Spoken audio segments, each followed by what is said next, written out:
Hey guys, Jeremy here with Roswell Wake Air. We're here at our Cocoa facility today to install an AVX tower on an older hurricane deck boat. We're going to walk you step by step through the process from placement of the tower to the reinforcement inside the boat, all the way to building the tower, then actually installing. So the first thing we want to do is we want to find the placement of the tower. I've taken the port lower section of our tower. I put some low tack masking tape onto the feet of the tower. That's going to protect the boat's finish. Further protect the boat's finish, we've gone ahead and we've put some blue tape in the area where we think we're going to have the tower. I'm going to take the foot and set it up to the boat, knowing I've got about 60 inches of height from the foot up to the top of the tower. Well, that's going to come into consideration on every boat that you look at by looking at the inside of the boat and how much room you have on your gunwale. You don't want a tower sitting 8 foot above the boat. On this boat, we figured with the 60 inches we have on the tower, we want it sitting somewhere about 8 to 10 inches below the gunwale of the boat. So we're going to go up to the boat, we're going to hold this in the place where we think we want it, we're going to locate it, mark our areas where we want the tower, then we're going to go inside the boat and look to make sure we have nothing blocking us on the interior of the boat. We figured out the ideal placement for it. We've got our template up here. Now please know, these templates are only to use for reference. You do not want to slap a template in place and start drilling holes. Reason being, every boat's got a different curvature to the surface. If you start drilling this template's designed for a flat surface. If you start drilling on a curved surface, it's definitely going to put your feet in the wrong location. So please, use the template as a reference only. What we're going to do is we're going to drill our front holes. We're going to actually mount the tower to the front feet, pivot the tower back. That'll find us the ideal location for the rear feet. So do not drill all holes at first. We're going to start with the front feet. What we found on this boat, we found that this boat's not quite as structurally sound as we really like, so we're going to go ahead and go through reinforcing the hull for you. We're going to go in with a backing plate, some fiberglass reinforced Bondo. We're going to add some structure to the back of the boat, then we'll get into actually mounting. Alright, now we're going to show you how to reinforce the hull of the boat. We've determined that on this boat, it's got a large flat surface with not a lot of contours, not quite as structurally sound as we really like, so we're going to go ahead and add a little bit of structure to the inside. We're using today a 1/2-inch Sparloy. Sparloy is extremely good for bonding, and it's got great screw retention. It's just a great plastic to have around the shop. If you don't have Sparloy, a marine grade plywood would work. So we're using that. We're going to score the interior surface of the fiberglass with a 60 grit sandpaper. This is going to give us a really coarse grind in there. It's going to give us a great bond with our Bondo. The Bondo we're using is a fiberglass reinforced Bondo. This stuff works absolutely great. Comes with a hardener. It is a 2-part solution. You got to make sure to mix it properly, but man, once mixed properly, this stuff works fantastic. We're going to have a spreader brush to spread the Bondo across, a screwdriver to open the Bondo. We've got a drill bit to drill a hole for a coarse thread drywall screw. What we're going to do is we're going to drill a hole where the mount would normally go. We're going to drill that hole, and we're going to use a coarse thread drywall screw to actually take the Sparloy and screw it and press it firmly against the surface. So we're going to mix the Bondo on our cardboard. We're going to spread the Bondo across the Sparloy. We're going to have the holes pre-drilled. We're actually going to go ahead and countersink the holes to make sure we don't get any cracking. And at that point, we're going to use those holes. Somebody's going to be on the inside of the boat. They're going to press the Sparloy against it. It's going to let the Bondo ooze out a little bit.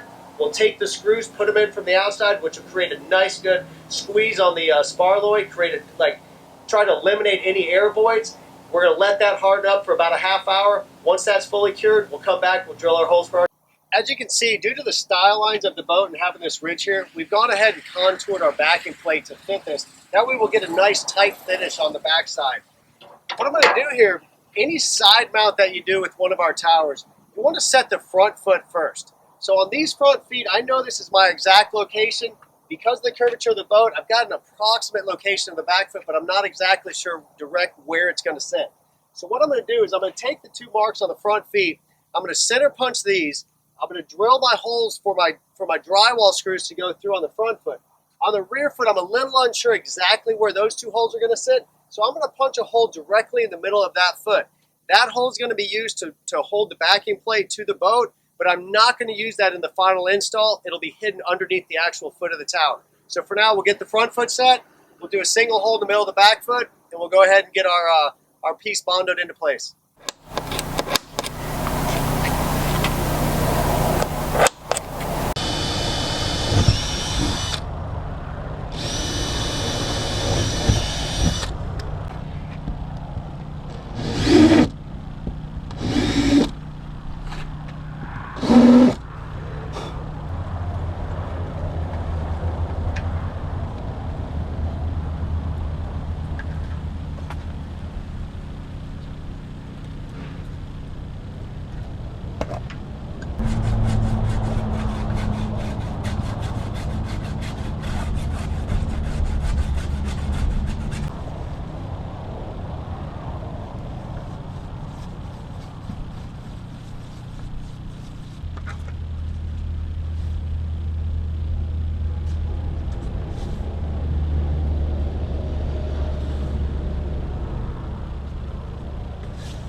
Alright, so our Bondo's set, we're ready to remove our pads.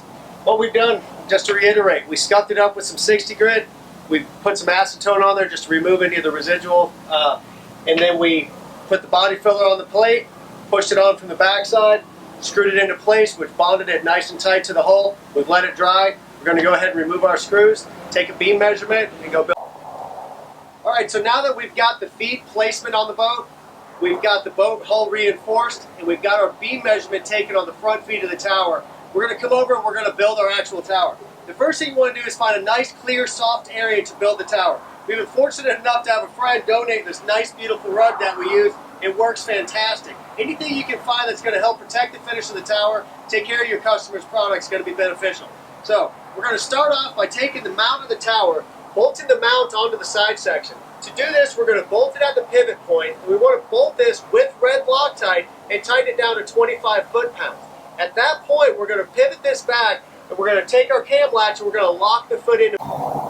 Once we get that locked into place and bolted together, we're going to take our side section, we're going to bolt it onto the center section using the 2 bolts provided. You also want to use red Loctite on these and torque them down to 25 foot-pounds. Once we get this side bolted together, we're going to repeat this process on the far side. Alright, now that we've got the mount bolted onto the side section, we've got our cam latch tightened, we want to prepare for bolting the side section onto the center. Keep in mind the AVX tower does come pre-wired with a pull wire. It's not fully pre-wired, but it's got some nice pull wires to make your job a little easier. From the center section here on the port side, we've got a wire that goes down to the lower speaker mount location. This tower is not going to get speakers on it, so I'm simply going to tuck this wire into the tower, keep it out of the way, yet handy in case I ever need it in the future. On the starboard side here, I am going to utilize the pull wire because we're installing an anchor light onto this tower. I'm not going to install the anchor light at this time, but I do want to locate the hull and get the pull wire pulled into location. So I'm going to center my anchor light base, mark the hole, drill it, get my pull wire pulled into location as I set the center section onto the side section. Please keep in mind as you're installing your center section, you want the tow ball facing the rear of the boat. So the tow ball definitely goes to the rear. Our anchor light's going to be mounted here on the front. We'll get it drilled, we'll get the wire pulled, and we'll have it bolted together.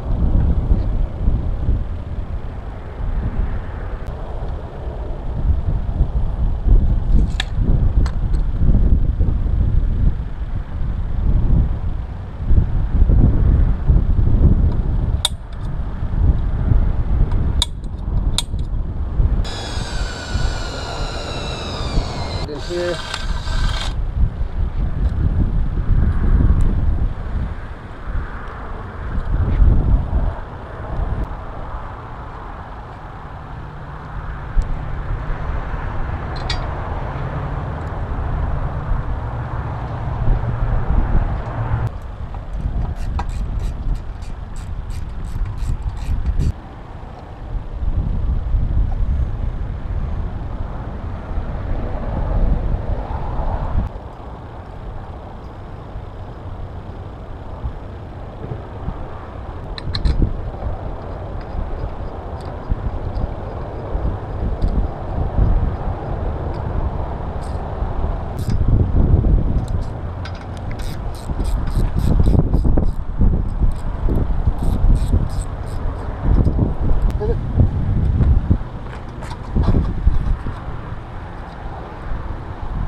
Alright, so we started with 86 inches in width.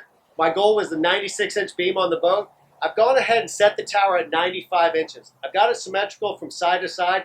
That 1 inch is going to create just a little bit of spread on the tower when I go to install it on the boat. I like that. It's actually a good thing. This tower's actually got a little bit of leeway for you, so if you're within a little bit of area, it's going to be okay. I'd rather see you have the tower a little bit narrow and spread it about 1 inch to get it on the boat rather than compress it. So we're going to go ahead and set it at 95 inches and get ready to install the front. All right, now that we've got the center section symmetrically set to the width that we're looking for, we're going to go ahead and drill it. I'm going to put a piece of low-tack masking tape around each tube on the tower, right at the plastic fitting. This is going to let me know if I accidentally shift the tower or not as I'm drilling the other holes. So I'm just going to set a piece around here. I'll set one around each of the 4 posts. Once I do that, I'm going to take my center punch, set it in the center of the holes. Once I got my tape in place, I want to make sure to take my plastic insert and just squeeze it down and hold it in place while I use my center punch. I'm going to get it centered dead in the center of the hole on these 2 holes on this side, then transfer it over. So I do that. Once I do that, I'm going to drill through with an 1/8 inch drill bit, and I'm going to follow it through with a 3/8 inch.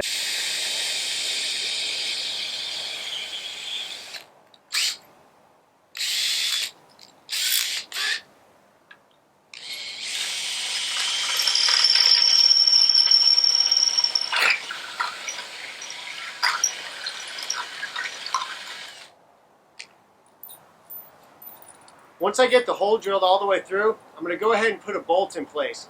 This bolt is going to hold the tower nice and steady so that as I move further into more holes, it's going to make sure that it keeps it in place. Once I do this side here, I'm going to back up and I'm going to head over to the bottom side over here, then I'm going to caddy corner the tower. Once I get all of the outside 4 holes in place, then I'll start with the inside. As I install the washers onto this, you want to make sure that these washers have one flat surface and one curved surface. I want to make sure as I put the bolt in, the flat surface is against the bolt head and the coped surface is against the tower. As I set this in, I want to make sure that it rests against there nicely. I'm going to take my other washer, put the coped surface in. Then I'm going to install my knife. Alright, now that we've got our center section fully bolted together, we've got the tape removed, we're going to install the studs into the front feet. Now we're only going to install them in the front feet, and we're actually going to remove them. We want to make sure to install red Loctite onto the stud, get a good coating around the stud, install it into the foot, torque it down to 25 foot-pounds. Once you get all 4 into the front feet, we're going to remove the feet and we're going to install them onto the boat. Now that we've got the tower fully assembled, we've got our hardware pulled out that we used for the bracing earlier. We're going to go ahead and drill 27 64-inch holes where the mount's going to go. We're going to countersink them into the boat. We're going to go ahead and install our mount.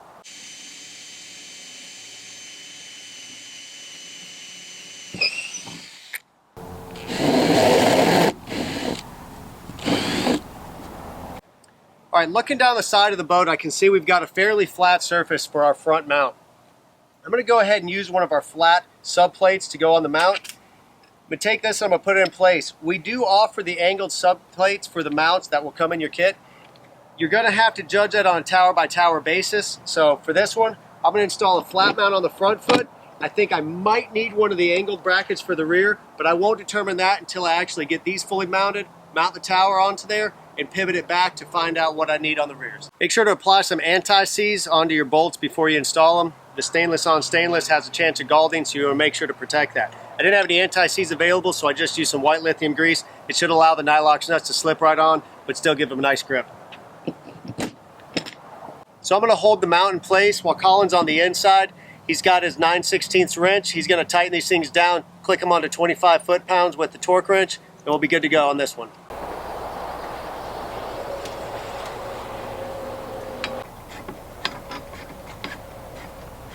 All right, we've now got our front feet mounted. We've got the tower mounted to the front feet. We're going to come up on the center section, which is going to bring the rear foot down into position. We've already marked a bottom line with the front foot of the tower back to here, and that's going to give us a position on where we want the rear foot. Now, as we lift the tower up and I drop my foot into position, I see my gap here is pretty large. That's a little larger than I want. We're going to use our subplates underneath the feet of the tower. We've got our flat and we've got our wedge shape for contours in the hull. This gap's a little more than what I want. In this instance, what I'm going to do is I'm going to take this bolt out. We've got this loose, and I'm actually going to reverse the foot. This is going to make up for a substantial portion of that gap. It might actually fully eliminate it. I think to where I'll only have to use the wedge.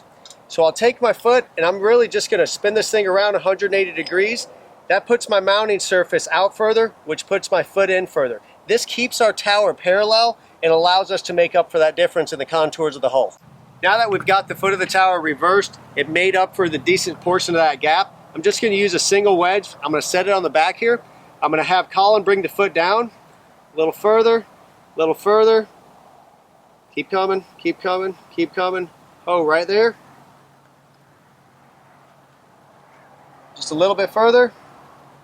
All right, so I've got them down. We've got a line that we marked that's parallel with the front foot here. So we've got our line marked. I've got my wedge set. I'm just going to draw a line around my wedge, remove the tower, use the 2 center holes in the wedge to mark my holes, get them center punched, get them drilled, get them countersunk, and I'm going to actually remove the foot from the tower, get it mounted onto the boat. So now that we've got the foot traced, we're going to take the tower out of the way. I'm going to use my 2 center points on the subplate here, get them center punched, get the holes drilled, get them countersunk. Then we're going to go ahead and take the foot off the tower, mount it onto the boat. I'm going to repeat these steps on the far side.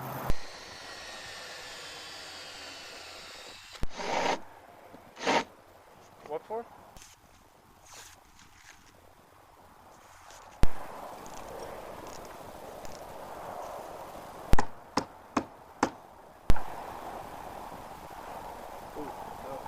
The guys have all 4 feet firmly mounted on the boat. The tower's mounted. Everything's looking fantastic.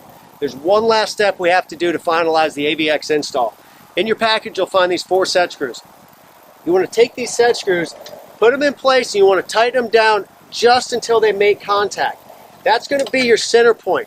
You want to take that point and you want to use a 5/16 drill bit and you want to drill that hole. You want to set it so that your drill bit penetrates about 1 inch. What that's going to do, it's going to let this set screw bottom out, and then the outer perimeter of this is going to create some tension on there, make the tower nice and solid. Repeat that step on all 4 feet. Your AVX tower is installed. You're ready to hit the water. If you have any questions regarding this, please call us at 321-638-1331, or you can reach us on our website at www.roswellwakeair.com.